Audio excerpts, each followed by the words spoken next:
Now, weed killer has very much been in the news over the last few days after a company in America was ordered to pay £200 million in damages to a man who claimed that their products caused his cancer.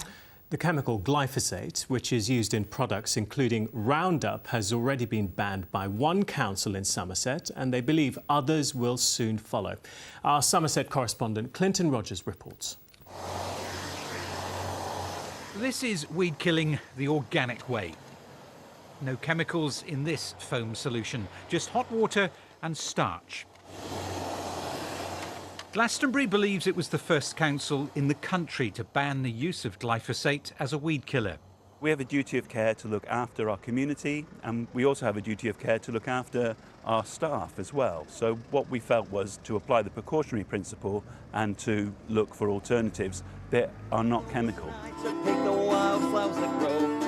This is a town with a strong alternative culture, and some councillors here believe the decision to ban glyphosate was a political rather than an environmental one. Well, they don't like corporate bodies, and they don't like Monsanto in particular, and this was an opportunity to make the point very strongly.